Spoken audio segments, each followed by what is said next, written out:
Apresentação do psicólogo e sexólogo Oswaldo Rodrigues. Olá, pessoas.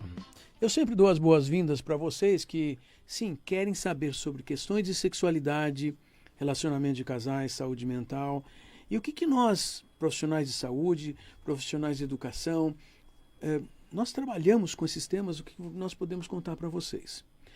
Vocês também nos acompanham e sabem que nós temos sempre convidados que trazem assuntos específicos.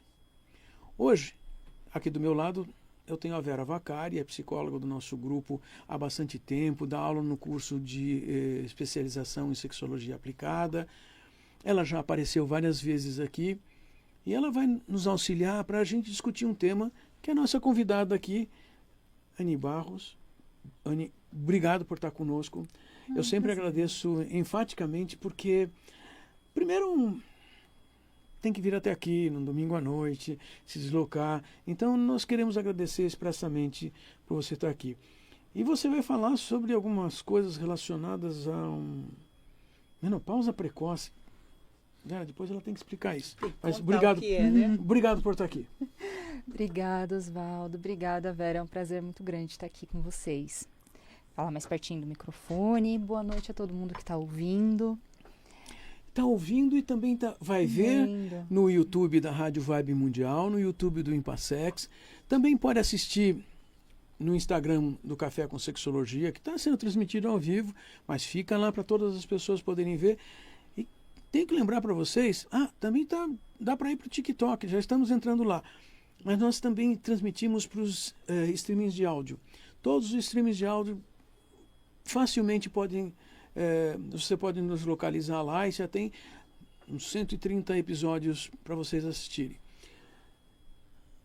Vera, não é melhor a gente já começar perguntando, então? Já vamos perguntar. Bora. O que é menopausa precoce?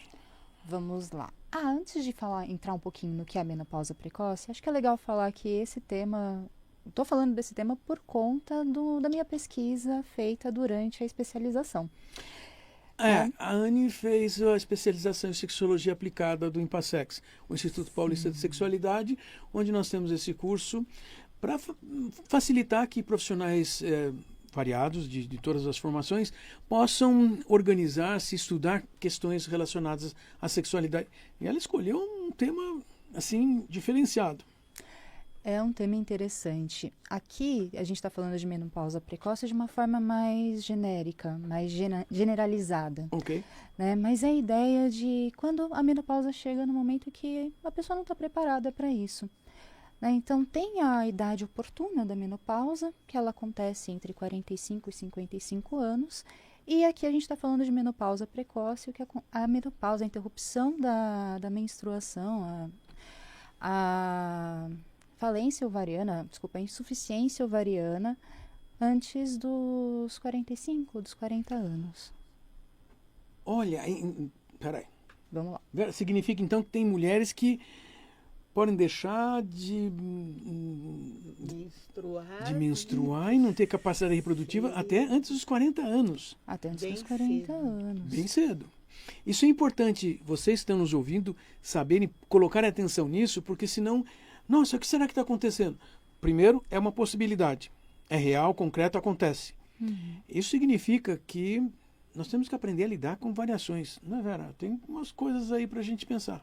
Bastante coisa para pensar, porque são várias mudanças que acontecem no corpo da pessoa que tem útero, num momento da vida em que ela não está esperando isso. Ela está, muitas vezes, com...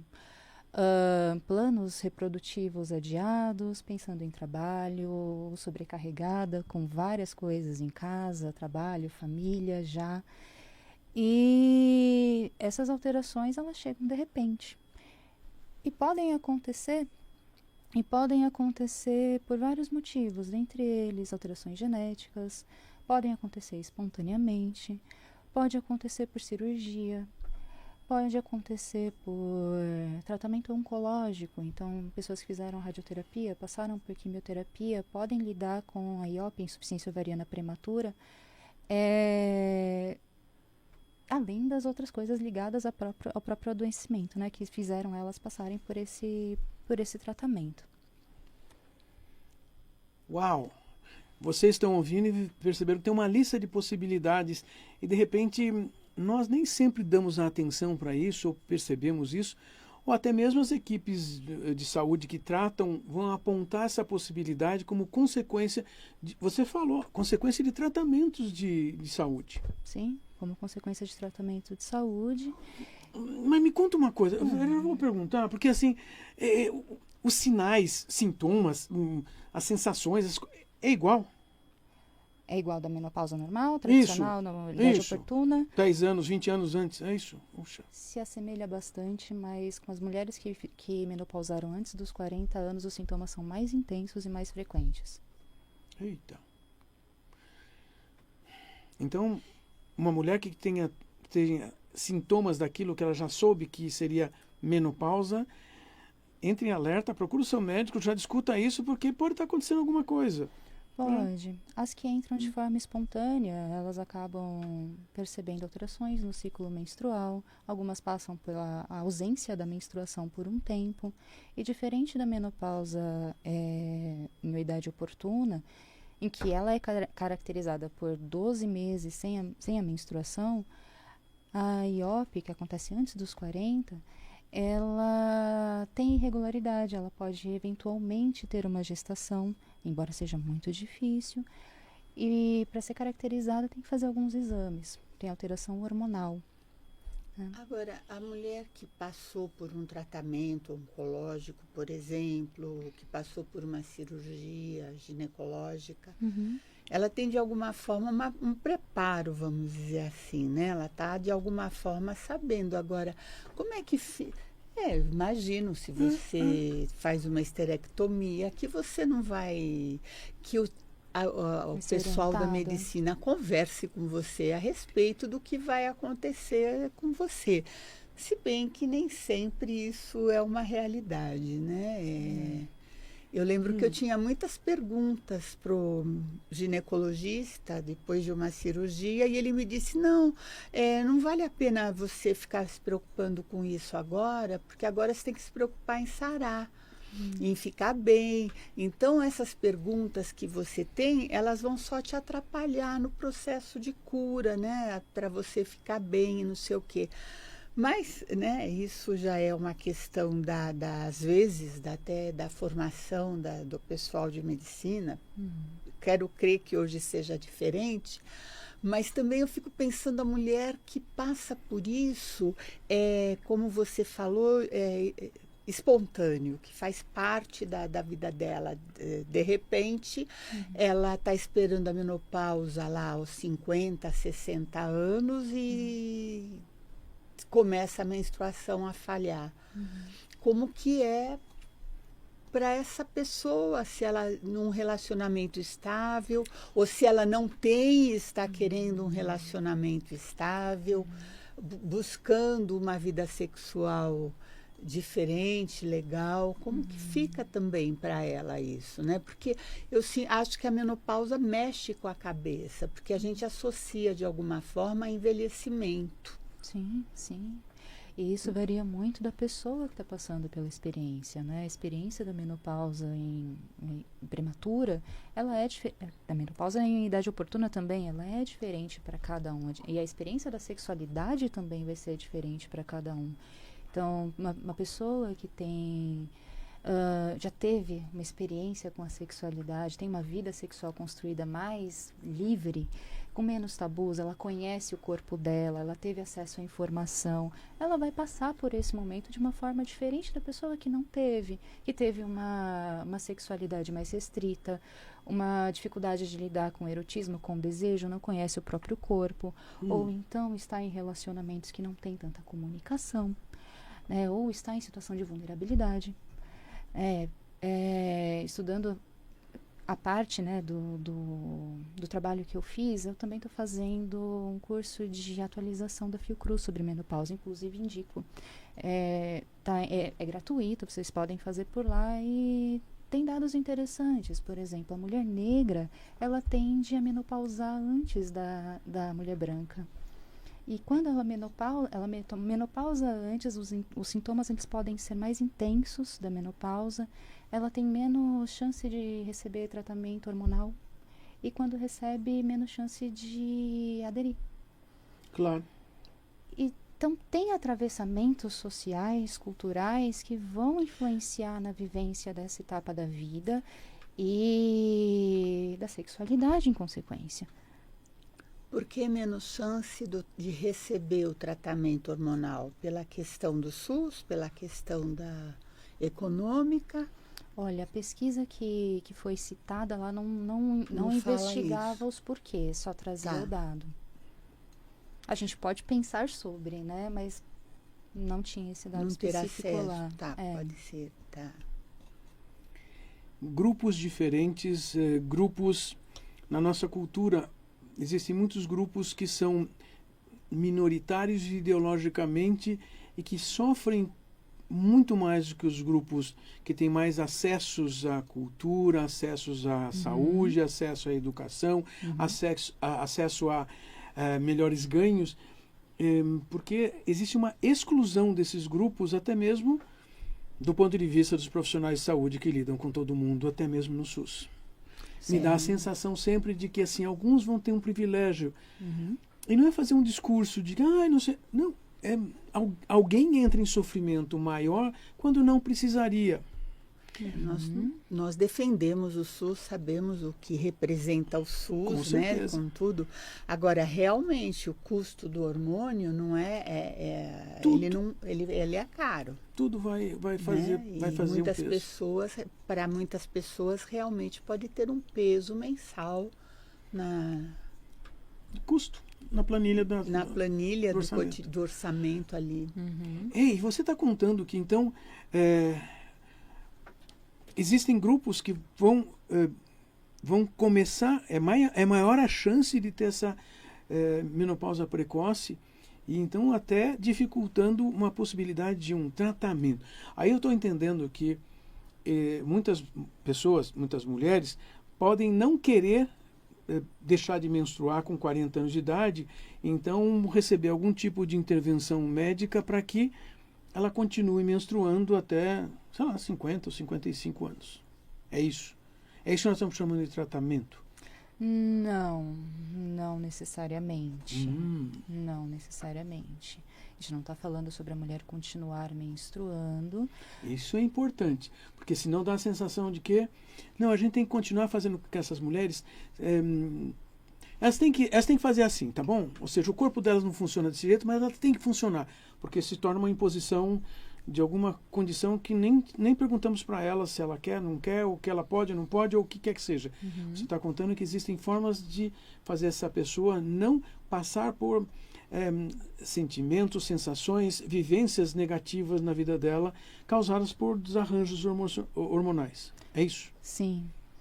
Entendeu? E você falou uma coisa que eu achei muito interessante, que para as mulheres que entram em menopausa precoce, os sintomas são mais fortes. E aí eu fiquei pensando, né, fogachos, como serão esses fogachos, como será o cansaço, como serão a secura, insônia e tudo isso. Fora problemas de lubrificação vaginal, que permitem relações sexuais, dor na relação. E você falava da comunicação do casal também, o quanto é importante e como muitas vezes essa mulher não tem uma comunicação com esse companheiro, ou esse companheiro não é tão compreensivo quanto a situação que ela está vivendo. Sim, esse é um ponto importante, porque pensando assim na sexualidade, no impacto de uma menopausa prematura, precoce, na sexualidade, na vivência daquilo. Quando fala de menopausa, fala, caiu o desejo. Tem uma visão realmente de envelhecimento e de quase morte da libido, né? E que tem se falado mais que não é bem assim. Não é bem assim. Os tratamentos hormonais, a terapia hormonal, ela vem para ajudar nos fogachos, no sistema, nas complicações vasomotoras, para diminuir problemas cardíacos, enfim. A diminuição do estrogênio afeta muito em vários sistemas do organismo. É mesmo, tem muito impacto. O corpo da mulher, ele é feito na dependência do estrogênio, né? E na falta ele vai sofrer. Muito. Muito. Tem impacto de ficar muito Ou tempo seja, com não é para fazer um tratamento para ela continuar menstruando até os 60 anos de idade. Não, é para É a pra que o qualidade corpo- de vida. Muito bom isso. Para aumento da qualidade de vida. Quando você fala de qualidade de vida, você está contando algo que sempre me chama a atenção. As pessoas querem buscar felicidades, mas se não tiver qualidade de vida, o corpo não ajuda nem sequer a prestar atenção no que é bom para a gente viver. Uhum. Sim. Sim, o cotidiano adquire um peso Claro. horroroso, né? Você se arrasta, vamos dizer assim, né? Você se arrasta. E pode acabar ficando vulnerável a doenças crônicas não transmissíveis a longo prazo. Pela diminuição do estrogênio, por viver muito tempo com hipoestrogenismo. Então é interessante as mulheres que podem, né, porque também tem mulheres que não podem fazer o tratamento medicamentoso, né, medicamentoso hormonal, porque também Isso. existe tratamento medicamentoso que não é hormonal. E existe tratamento não medicamentoso, né, que são alternativas que não envolvem uma medicação, que melhoram a qualidade de vida, provocam bem-estar. E aí, voltando o gancho para o que a Vera tinha falado da comunicação do casal, ela é bem relevante, até mesmo pensando na qualidade, na sexualidade. Vamos pensar em sexualidade, em desejo, em libido, em prazer, satisfação sexual. Mesmo com a mulher tomando hormônios que, em tese, melhoram o fogacho, melhoram a lubrificação, o hormônio ele não resolve a diminuição da libido. Ele não resolve a satisfação sexual. Porque a satisfação sexual não está necessariamente ligada com alteração hormonal, mas o que aquela etapa, o que aquela vivência faz com como a mulher se sente. Então, aí que entra a comunicação da parceria, vamos colocar assim, porque também é uma questão, as pesquisas elas são bem heteronormativas, elas lidam com mulheres cisgênero, e a gente está falando de parceria no geral. Então, ter uma boa comunicação com essa parceria, poder contar com ela, não só na parte sexual, mas no cotidiano, porque tem alterações de humor, tem irritabilidade, tem idas frequentes ao médico, tem muita coisa acontecendo na vida daquela mulher, né? Tem alteração da ansiedade, tem aumento da ansiedade, tem alteração da atenção, tem alteração da memória. Algumas mulheres passam por névoa mental, afeta o trabalho, pode afetar muita coisa. E a libido vai diminuir também, pode diminuir também. E essa mulher chega para a relação, essa pessoa com útero chega para a relação, como? Né? O que essa parceria pode fazer para adequar e melhorar a qualidade de vida nesse contexto? A comunicação, nesse ponto, ela é muito necessária. Então, às vezes, aceitar um não, estar ok com não, lidar com outras formas de intimidade, né, que não penetrativa, muitas vezes, porque vai ser diferente, né, ou então acrescentar outras coisas que deixem a relação sexual mais prazerosa, ou às vezes pode ser simplesmente diminuição da carga, né, a carga mental pode ser diminuída, vamos dividir tarefa, né, você cuida dos filhos, eu faço determinada coisa, para que tenha disposição, e que essa mulher ela possa ser essa pessoa com útero, ela possa ser uma pessoa desejante no geral, né? E aí, na vida, não só relacionada ao sexo. Agora é uma coisa triste a gente pensar, né? Que precisamos pensar numa situação assim, né? De uma menopausa precoce para a gente dividir o trabalho doméstico, né? Quando os casais deveriam... A educação, né, deveria contribuir para que isso fizesse parte do relacionamento estável, né? Se nós vivemos juntos, nós dividimos o trabalho, nós temos uma vida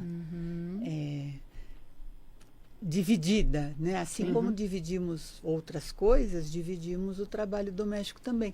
E essa é uma questão muito séria, né? Que afeta a vida como um todo, qualquer que seja a situação. Vera, você está lembrando uma coisa que nós sempre discutimos aqui no Café com Sexologia. Os relacionamentos de casais, nós deveríamos estar buscando uma melhora de qualidade no relacionamento, não é só em determinadas circunstâncias, porque quando nós dizemos que quando um casal tem filho, deixa de ter filho, entra numa menopausa ou não entra, em situações assim, aí nós parece que reconhecemos que o relacionamento, a comunicação, o cotidiano desse casal, aí nós reconhecemos que precisaria mudar, ser diferente. Você está lembrando que todos os casais precisariam estar recondicionando o relacionamento de uma maneira que seja útil para as duas pessoas e que não seja peso para nenhuma das duas. Sim, que se há uma pessoa, seja um companheiro, uma companheira, que seja realmente uma relação de companheirismo, quando acontece alguma coisa, aquilo é incorporado pelos dois, é vivido de uma forma, vamos dizer, se não com alegria, pelo menos é partilhada, vamos buscar juntos alternativas. Né? Agora, quando nós não temos nenhuma boa comunicação em termos de sexo, vamos pegar sexo, por exemplo, quando existe uma coisa mais fechada quanto a isso, uma visão mais machista, etc., é muito complicado a gente pensar que algo vai acontecer, vai interferir e vai ser para melhor. Quer dizer, pode melhorar, não estou dizendo que as coisas sejam cristalizadas. Claro que nós somos capazes de alterar, né, as coisas, mas é duro isso, pensar, né, de uma forma geral, para mulheres que vivenciam essa menopausa antecipada. E me dá a sensação que aí ela fica, aspas, culpada. Tira aspas, porque parece que aí vira a situação, né? Porque o outro é ele que tem que mudar. Não, você está lembrando, Vera, que o casal já deveria estar desenvolvendo formas para sempre poder lidar com situações. Sim. E uma forma depende muito de Que comunicações. a vida está aí sempre trazendo coisas, Uau. né? Sempre trazendo coisas boas e coisas não tão boas. Anne, tem alguma coisa que você queira deixar como uma informação importante para quem nos assiste, ouve, algo com esse tema? O que seria mais importante das pessoas ouvirem, guardarem de informação, de uma mensagem sua? Nossa, uma coisa. Independente de quando acontecer, se de forma antecipada, antes do previsto, ou oportuna, ou até mesmo tardia, né? Buscar informação, buscar rede de apoio, buscar conhecer o próprio corpo é essencial. E buscar se reconhecer nesse momento de vida, né? Porque vai mudar muita coisa. E isso não necessariamente precisa ser ruim. Não precisa ser o fim, pode ser uma transformação.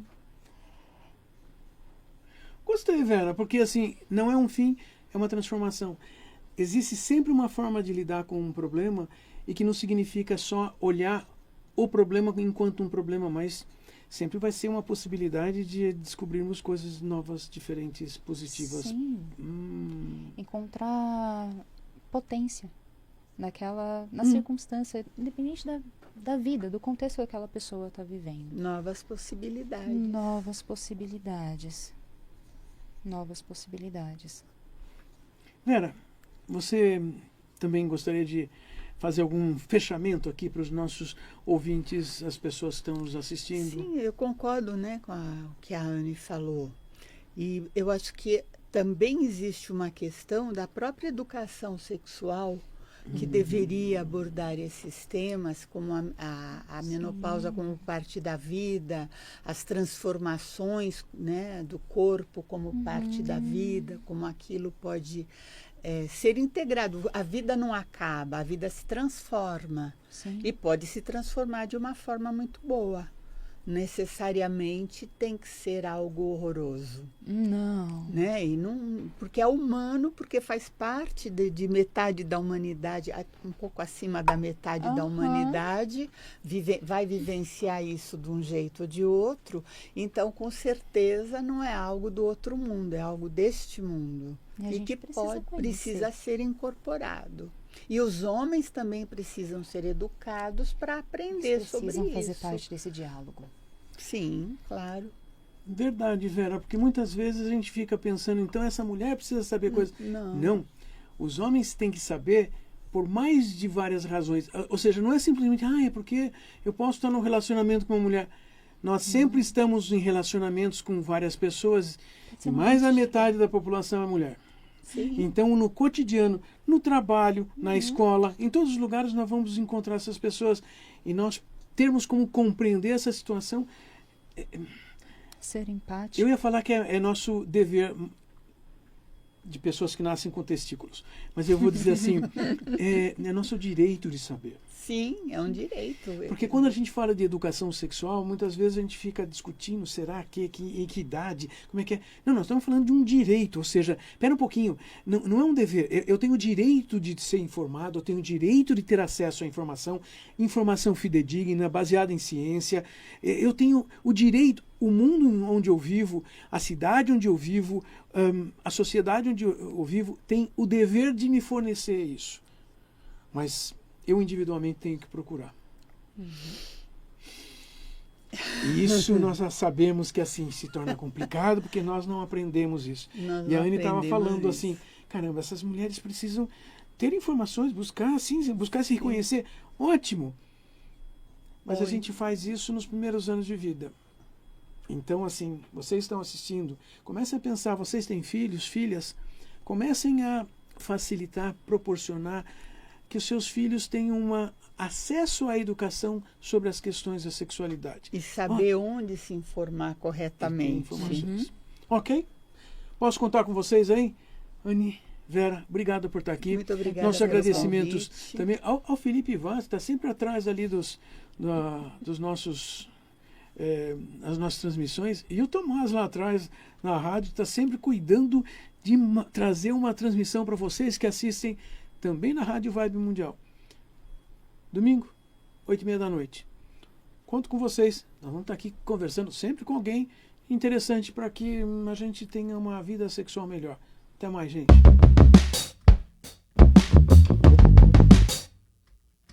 Você ouviu o programa Café com Sexologia com o psicólogo e sexólogo Osvaldo Rodrigues. Todos os domingos, ao vivo, às 8h30 da noite.